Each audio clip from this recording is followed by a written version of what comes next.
띠띠 빵빵 브룽 브룽 브룽 브룽 띠띠 빵빵 브룽 브룽.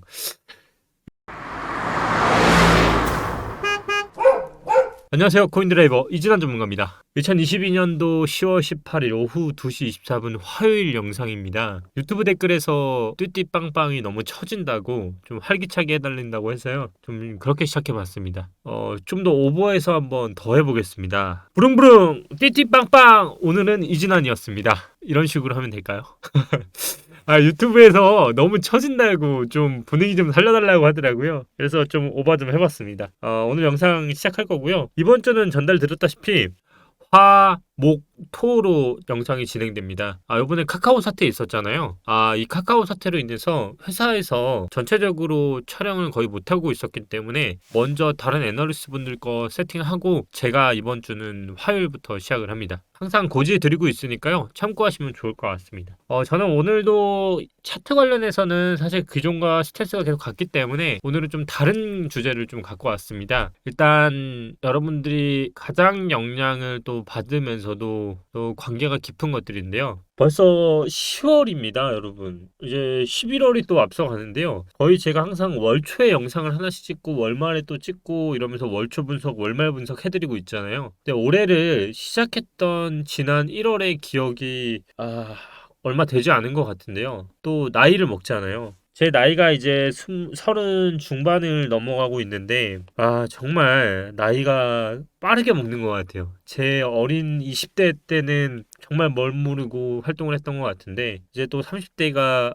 되고부터 또 30대 중반을 넘어서는 나이가 되니까 정말 시간이 빠르게 간다를 더 느끼는 것 같아요. 영상 보시는 구독자분들 중에서도 20대 분들 계실 거고 30대 분들 계실 거고 40대, 50대 각자의 인생에 있어서 나이를 하나씩 들고 계시잖아요. 이 기억이 정말 각자마다 생생할 것이라 봅니다. 요즘 날씨가 점점 쌀쌀해지고 있습니다. 일교차 조심하시고요. 요즘 2022년의 금융시장 전망을 묻는 질문들이 조금씩 늘어나고 있습니다. 뭐 금리 관련해서도 많이 물어보고요. 날씨가 쌀쌀해지는 만큼 솔로이신 분들은 쓸쓸할 것이라 예상을 하는데요. 괜찮습니다. 여러분 곁에는 제가 있으니까요. 솔로이신 분들은 집에서 유튜브 영상을 보시면서 이 홀로 견뎌내시길 바랍니다. 항상 부릉부릉 한 번씩 외쳐주시고요. 여러분 금리라고 얘기는 많이 듣는데 금리가 도대체 언제까지 오를까요? 또 미국이 기준금리를 인상하면 무슨 이점이 있을까요? 쉽게 말해서요. 지금 금리를 인상하면 가장 패권국가였던 미국이 달러에 대해서 회수를 많이 합니다. 결국 미국 달러화를 보유했을 때 받을 수 있는 이자가 늘어남을 의미하는데요. 그러면 현재 가치 달러화가 강세를 보일 때는 어떤 변화들이 나올까요? 지금같이 금리를 인상해도요, 탄탄한 성장이 나오면 금융시장이 버텨줄 수가 있습니다. 집을 사려고 하는데 금리가 1% 오르더라도 집 앞에 지하철이 쏟아져 들어오는 호재가 있다면 집값이 버틸 수 있는 것과 같은 원리겠죠. 근데 예전에는 금융위기 이후에는요, 미국의 성장만이 유일하게 회복된 상태였답니다. 미국은 결국 금리 인상을 버틸 수 있는 레벨이 되는 거죠. 반면 미국 이외의 국가들, 특히 이머징 국가들의 경우에는요, 미국 금리 인상에 매우 취약할 수밖에 없었던 겁니다. 이거 보세요. 바이든은요, 아이스크림을 이렇게 먹으면서 말을 합니다. 나는 달러 강세에 대해 걱정하지 않는다. 나머지 세계에 대해 걱정한다. 우리 미국은 경제는 지옥처럼 강하다. 허허허 이렇게 말하는 거예요. 근데 제가 이걸 보면서 아이스크림 참 맛있게 먹는다. 이 와중에 지금 아이스크림 이런 인터뷰를 하면서 걱정하는 사람 치고 아이스크림 너무 많이 먹는 것 같은데 결국 자국 미국은 금리 인상을 버틸 수 있다는 얘기예요. 반면 미국의 국가들, 특히 이머징 국가들의 경우 제가 미국 금리 인상에 취약할 수밖에 없었다 하잖아요. 달러의 강세와 함께 이머징 국가들의 주식시장이 흔들리기 시작합니다. 그게 이제 이 표인데요. 회색 선이 S&P 500 지수를 나타내는데 표를 잘 보시면요. 상승폭을 줄이면서 횡보하는 가운데 이머징 주가 지수는 우하향으로 방향을 확실히 잡은 것을 확인할 수가 있죠. 2016년도 2월까지 계속해서 부진한 모습을 이어갔었던 건데 실제 미국의 기준금리 인상 뉴스는 2015년 내내 글로벌 금융시장과 이머징 국가들의 상당한 부담 요인으로 작용했던 바가 있어요. 지금까지 우리는 테이퍼링이 언제 시작되는지 그리고 테이퍼링의 속도가 어떻게 될 것인지 또 금리는 어디까지 올라갈 것인지를 계속적으로 이슈화하면서 다뤄왔어요. 미국 기준금리 인상은요, 실제 긴축에 대한 부담을 소화해야 하는 상황을 맞이하게 될 것이에요. 국가별로, 기업별로 성장이 천차만별이기 때문에 이렇게 올라오는 금리 인상 앞에서는 사뭇 다른 행보를 보일 것으로 예상을 하는데, 결국 이 금리가 언제까지 오르냐면 이렇게 비유할 수 있을 것 같아요. 모두가 눈치를 보고 있는 상황이다. 우리가 요즘 외출할 때 마스크 쓰고 다니잖아요. 근데요, 독자분들은 우리가 마스크 쓰는 거에 대해서 지금 이 영상 보고 있으신 분들한테 마스크 지금 쓰고 다니세요? 평소에? 아마 그러면 대부분 그렇다라고 할 거예요. 확연히 느껴지는 게요. 실외에서는 마스크 관련 규제가 이미 풀렸어요. 이미 알고 계실 거라 생각을 해요. 근데요, 상황을 보시면 아시겠지만 대부분의 사람들이 외부에서도 마스크를 쓰고 다닌답니다. 마스크를 벗은 사람이 압도적으로 적은 편인 걸 아마 지금 내가 살고 있는 길거리를 보고도 아실 거예요. 저 역시도요. 외부에서 마스크를 쓰고 내부에서는 벗고 있어요. 그러면 규제가 풀렸음에도 마스크를 쓰는 이유가 뭘까요? 코로나가 두려워서요? 저는 아니라고 봅니다. 그러면 추워서요? 아니겠죠. 아마도 제가 봤을 때 익숙해서라고 생각을 합니다. 2020년도 초부터 시작했으니까요. 벌써 2년 반 동안 마스크를 쓰고 다닙니다. 요즘은 결혼식장에서 모두가 마스크를 쓰고 사진을 찍는 모습이 그리 낯설지 않을 거고요. 이게 결국 익숙함이라는 것이 참 무섭지 않을까 생각을 해봅니다. 왜 엉뚱하게 마스크 얘기를 했냐 물어보시면 인플레이션에 익숙해지면 이런 일들이 벌어지게 된다는 거예요. 인플레이션 기대 심리가 커지게 될 것이고요. 이게 고질병으로 진화해 갈 수 있지 않을까요? 네, 바로 이 포인트입니다. 우리가 이미 풀렸음에도 익숙해졌기 때문에 마스크를 벗지 않듯이 중앙은행들도 서로가 눈치를 보고 두려워하고 있다는 거예요. 그래서 시장의 예상보다 강한 긴축에 나서고 있는 거고요. 지난 10월 12일 금융통화위원회에서 한국은행은 전격적으로 기준금리를 0.5% 인상하면서 3%의 기준금리 시를 열었습니다. 이 3%가 어느 정도 의미가 있냐면 10년 만에 만나는 3% 기준금리죠. 당시보다 가계부채도 훨씬 많은데 기준금리 인상이 빠르게 단행된 만큼 시장이 느끼는 부담이 상당한 거예요. 금리 레벨도 부담이지만 금리 인상 속도는 더욱 큰 부담으로 다가옵니다. 지난 7월과 금번 10월 금융통화위원회에서 두 차례 50bp 인상을 단행했죠. 50bp 인상은요, 사상 최초라는 거예요.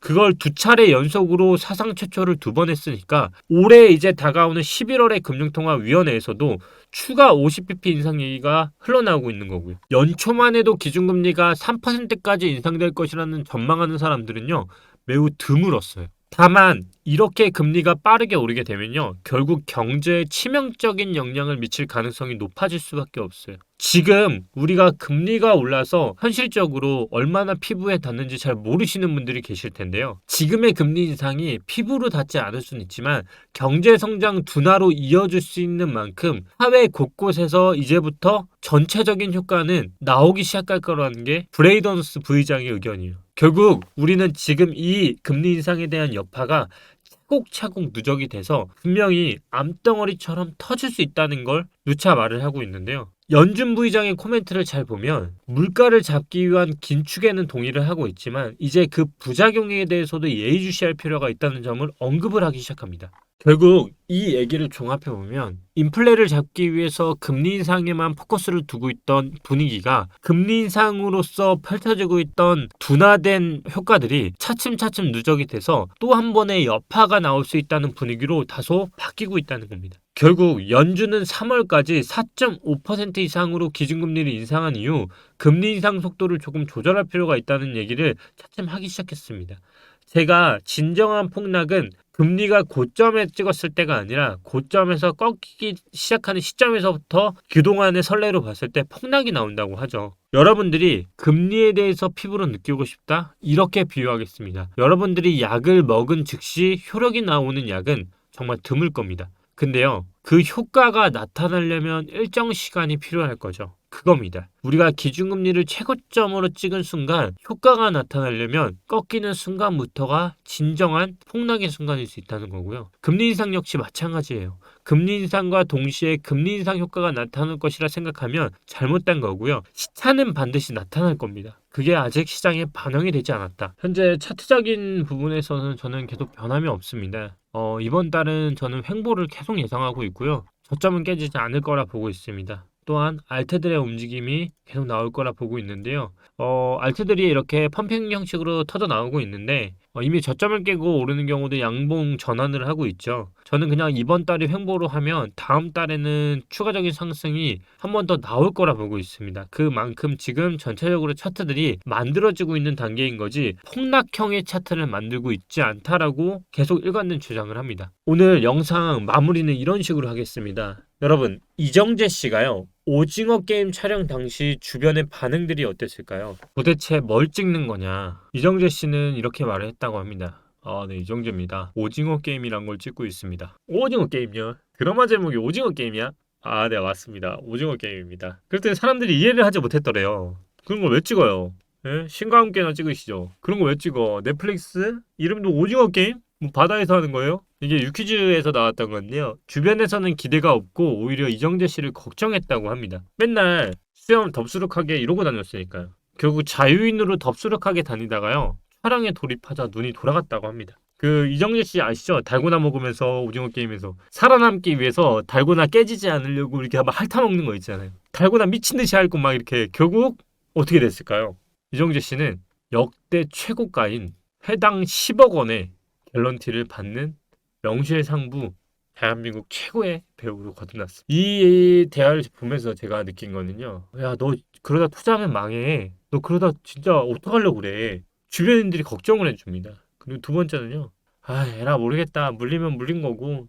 그냥 모르겠으니까 너네는 너네 삶을 살아라. 나는 그냥 계속 투자할란다. 그러다가 이제 어느 순간 딱 타이밍이 꽂히다 보니까요. 바로 떡상한 겁니다. 여러분, 코인드라이버를 사랑하시는 여러분들이 기다리는 것은 이정재 씨와 같은 이런 타이밍 아닐까요? 우리 아직 15%밖에 매수 안 했습니다. 우리가 75%를 회당 10억 원을 받는 역대 최고가보다 그 이상인 많은 돈을 벌어들일 그런 날이 아닐까 싶습니다. 기대가 크지 않을 때 그 순간이 우리가 웃는 날이 되지 않을까 싶습니다. 암호화폐 투자자 중에서 10명 중에 8명은 실패를 한다고 합니다. 그 8명의 실패 중에서도요. 실패 원인은 대부분 많은 거래로 인한 손실이지 물려서 투자로 손실을 보는 경우는 또 적다고 합니다. 결국 내가 더 많은 저점을 잡으려고 손절하고요. 또 손절하고 하면서 또 그러다가 떡상 나오면 또 타다가 물리고 하면서 나오는 투자의 손실이 많은 거지. 사서 물려서 길게 가져가는 사람의 비율은 정말 적다고 합니다. 자, 우리는 이제 오징어 게임 2가 나온다고 하는 그 시절을 또 떡상하기 위해 기다리고 있습니다. 오늘은 차트 얘기는 아닐지어도 너무 일일비하지 마시고요. 지금은 현물 시장 자체에 돈이 안 들어오고 있습니다. 그래서 우리는 인사이트를 넓히는 경제적인 그리고 시야를 넓히는 통찰에 대해서 배우면서요. 함께 이겨내 보면 좋을 것 같습니다. 선물 오픈톡방 무료로 입장 가능하시니까요. 영상 하단 고정 댓글 통해서 참가 신청하시면 입장 가능하십니다. 오픈톡방에서는 제가 이런 관련 얘기도 해드리고 있으니까요. 이진환이라는 사람 그리고 여러 사람과 함께 소통하고 싶으신 분은 밑에 참여 부탁드립니다. 이틀 뒤에 또 뵙겠습니다. 시장이 변동성이 있으면 텔레그램 통해서라도 계속 알려드릴 테니까요. 너무 걱정 마시고요. 10월도 예상대로 가고 있다. 만약 이 예상대로 간다면 11월에는 현물 시장이 움직일 가능성이 있고 올해 아니면 이제 정말 남은 하락에 더 있다 할지언정 이 기나긴 하락에서 처음으로 봉이 꺾여가는 흐름이 나오고 있다. 다음 시간에 또 뵙겠습니다. 띠띠 빵빵 부릉 부릉 부릉 감사합니다.